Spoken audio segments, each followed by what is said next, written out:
Hello, and welcome to Cinematography Part 2, our unit on camera movement. So remember last time we covered various aspects of framing, and this time we're going to cover the movement of the camera.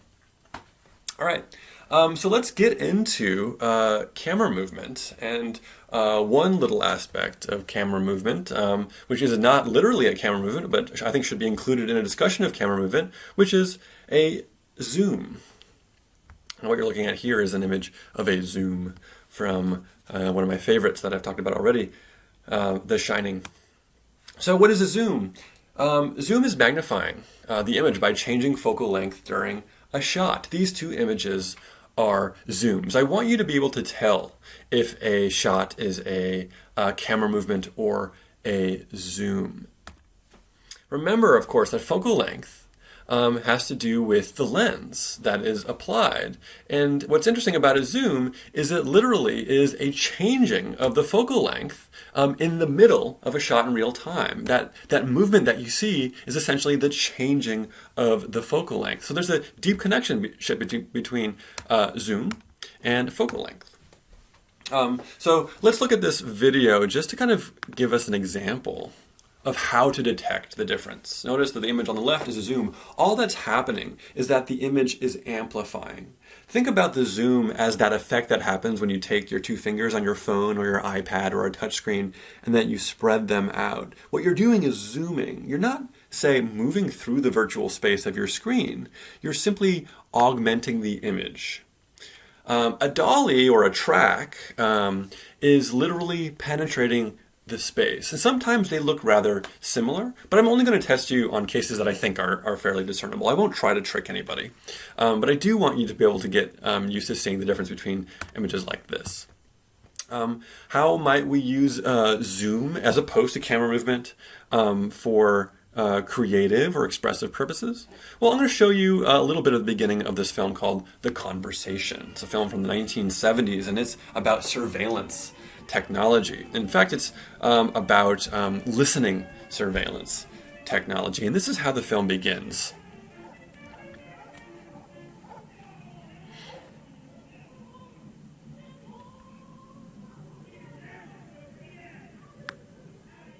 Now I'll play it silently as I talk over it a little bit.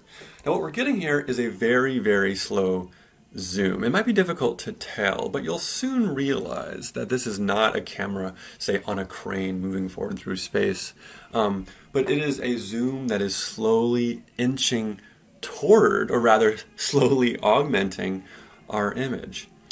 And if you think about what this film is about, which is about surveillance technology, it makes a lot of sense for the beginning to create the impression of surveillance by giving us a zoom rather than a tracking shot.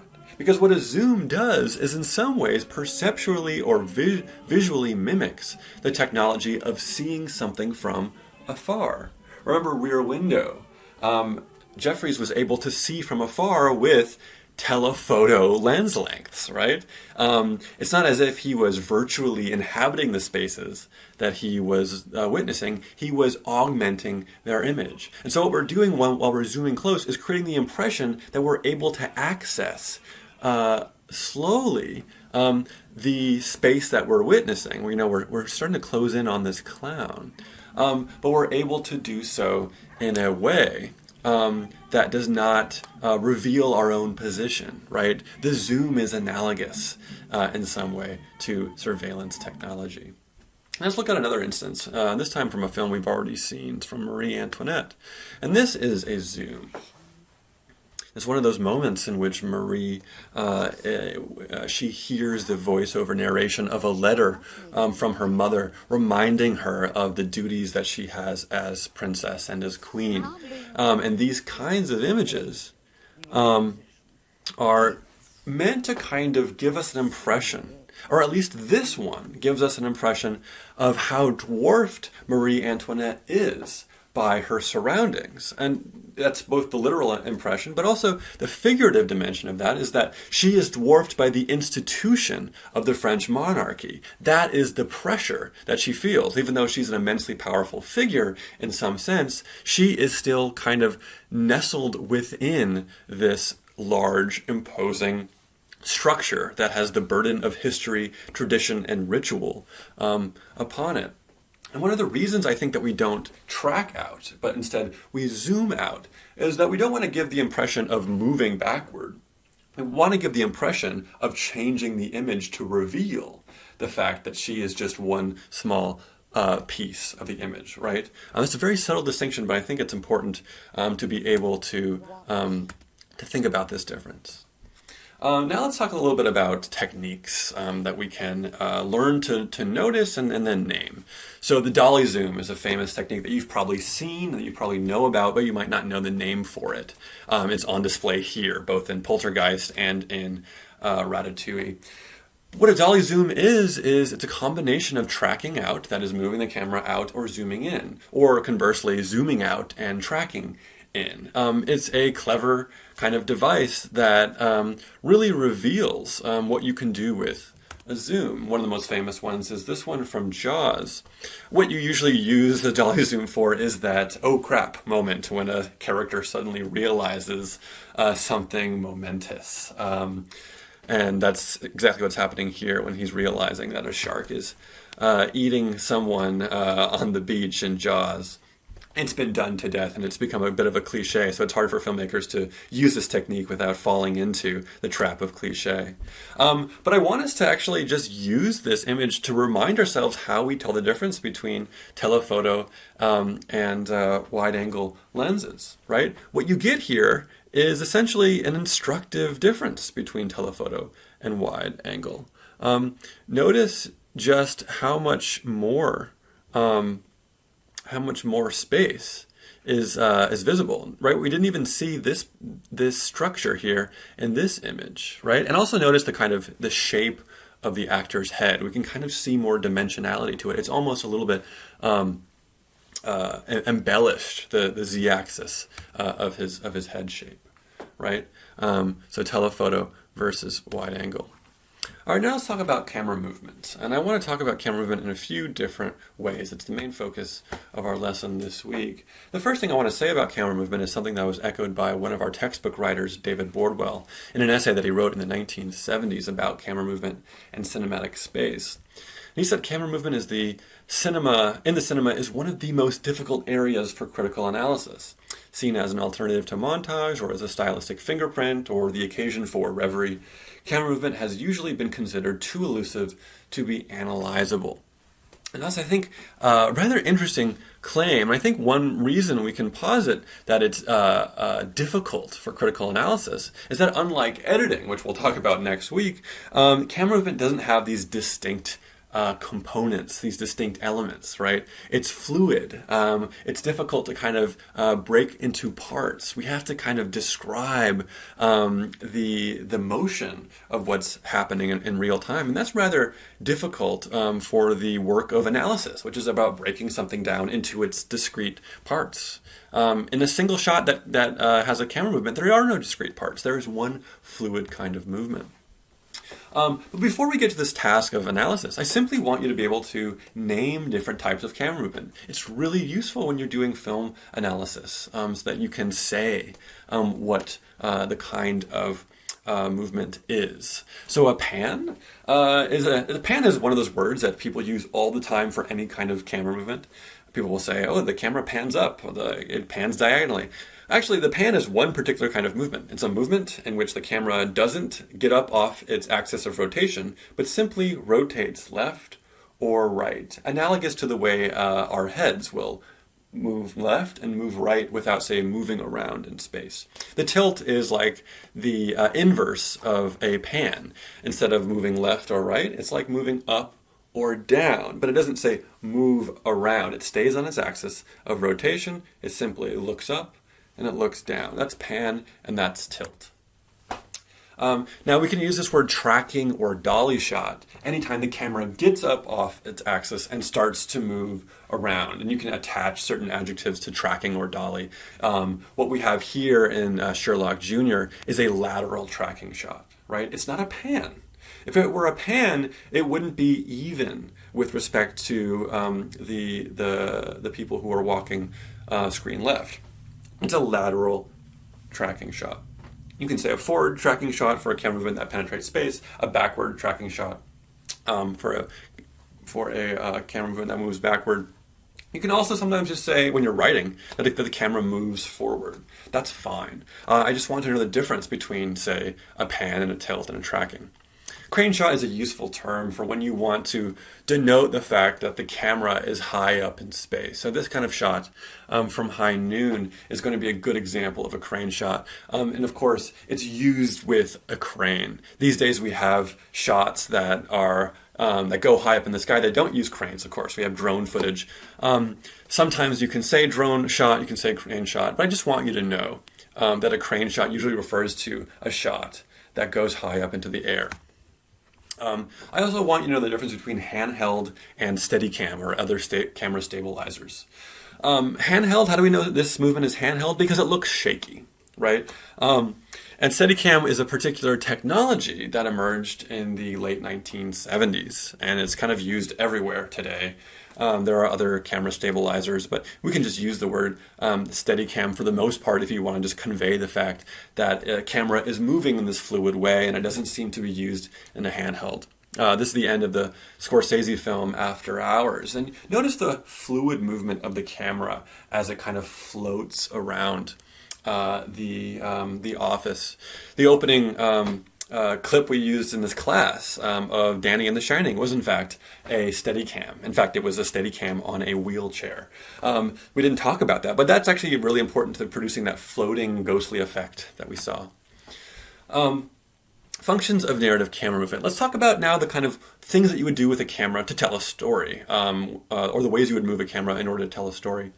Daniel Morgan, I've offered one of his articles as recommended reading, though not required, writes in another article of his a useful couple of sentences. He says, in narrative cinema, camera movements tend to be used in three ways. They can show new things, revealing aspects of a scene that have hitherto remained hidden. They can follow a character's movement, or they can take a character's point of view, and so indicate their perspective or subjective state. These three uses can, of course, occur together. I think that's really useful, right? That you can maybe tackle three basic narrative uses of camera movement. You can follow a character, show new things, or take a character's point of view, and so indicate their perspective. So basic, very simple versions of this. Well, the TV walk and talk, which was very popular in 1990s television, though it's still used today. Anytime you, and this is a Steadicam, of course, kind of follow a character as they're walking, it's this great economical use of space, right? You can cover a long distance, you can create visual interest, and you can get some dialogue in. So you can do all of these things because you can move a camera.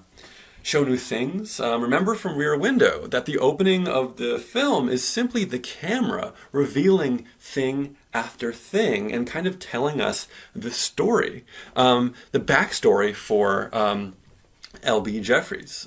We'll talk about that in Narrative Week, but think about that as a function of camera movement.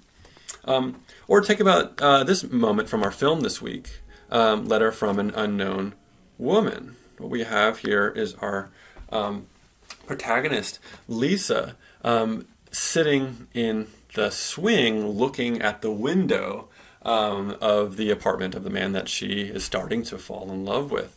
The important thing, of course, is that we realize that this camera angle is in fact her point of view because its movement corresponds to the swing of her own movement. That is a helpful way to move the camera to make it clear to us that we're receiving an ocular point of view. But I also want to show you some examples that are a little bit more complex.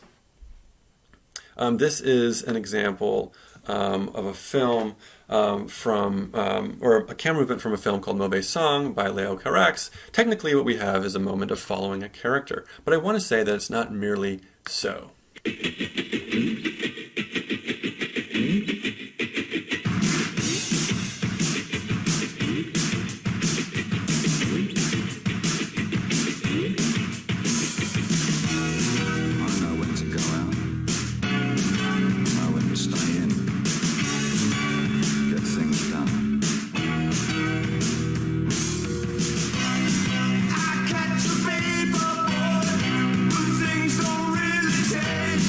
I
So I wanted to show you that clip in its entirety because it's one of my favorite things ever in movies, and I hope you get a sense that even though that the camera is following this character as he's running and dancing through the streets, if we really want to describe what's happening perceptually, we can't merely reduce it to its narrative function.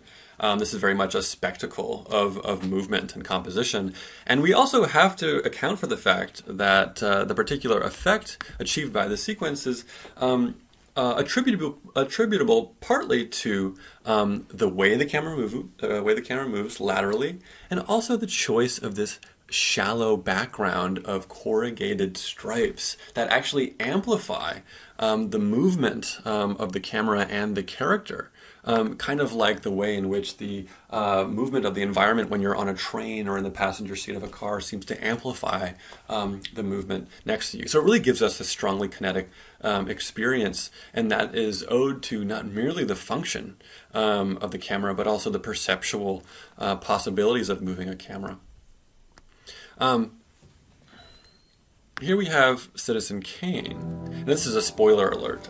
So if you don't want to know the ending of Citizen Kane or what Rosebud means, please fast forward and don't watch this clip. But for those who know or who want to know, who don't mind, please pay attention. This is the ending of the famous film Citizen Kane. And it's going to reveal what in fact Rosebud is. If you've heard of the film, the titular character utters the word Rosebud before his death.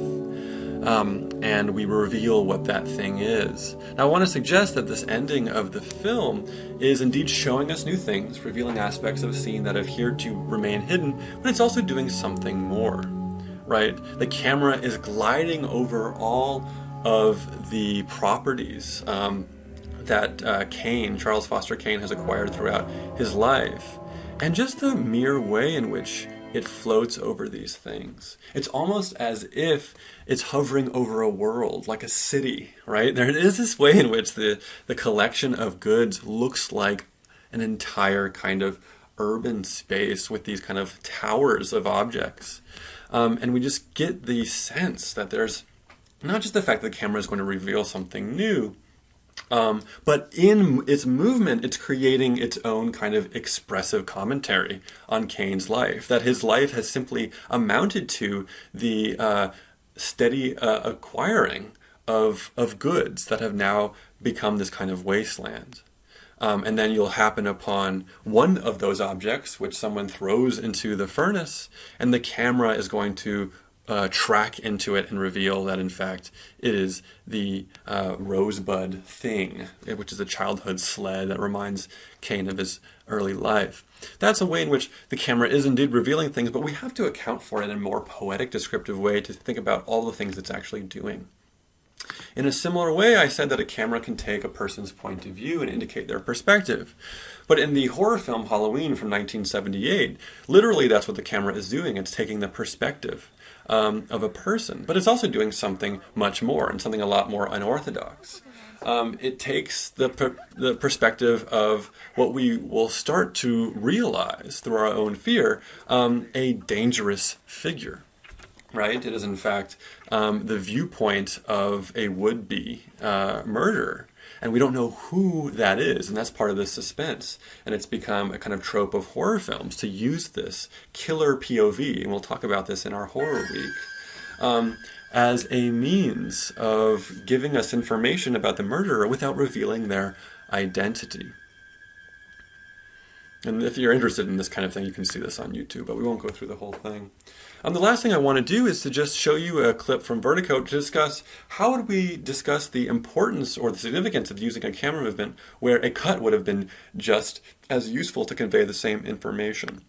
I'm going to show you a clip from the film Vertigo, a film which we're going to watch later in the class with respect to its gender politics, but I want you to simply think about the sequence in which our titular character, Scotty, is following his love interest, Madeline, and he's been tasked with following her in order to reveal information about her strange wanderings. So pay attention to what happens with the camera as he's synthesizing important pieces of information.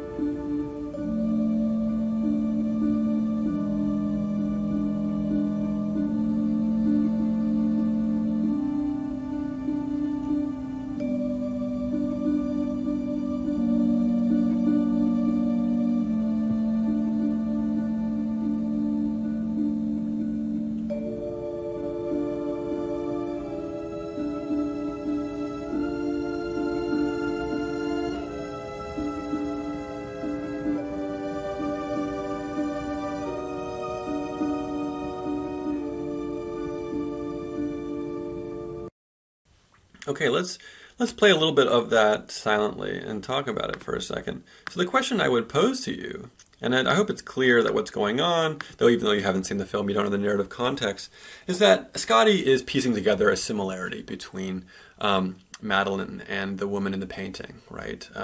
Supposedly she's been possessed by the spirit of this dead woman who's captured here in this painting, and she has this fixation upon going to the museum and staring at the portrait. Now, what's interesting in terms of just cinematic signification is as Scotty is looking, this idea of connecting one object to the other could have been easily conveyed through a series of cuts. But instead, what Hitchcock and the cinematographer are doing is they are creating these slow track-ins, right? The camera tracks into the hair bun, and then it moves from that hair bun to the hair bun on the portrait. We might ask, what does this do? Well, one thing it does is it almost gives us an analogous perception or an analogous sensation of the thought process of Scotty. A cut would have just given us the sense that, aha, he has figured this out. This thing is like that thing. But the camera movement, because it takes time, and because it kind of flows, is almost mimicking the process of discovery, right? Thought is a process, and so is the movement of the camera. Cutting, however, kind of reduces the sensation of process, right? So he wouldn't get this idea of an investigative process happening in his mind. I think it's a really useful way of thinking about what you can do with a camera movement as opposed to a cut. So we're going to end there, and we'll pick up with more expressive uses of camera movement in the next video and talk a bit about Letter from an Unknown Woman.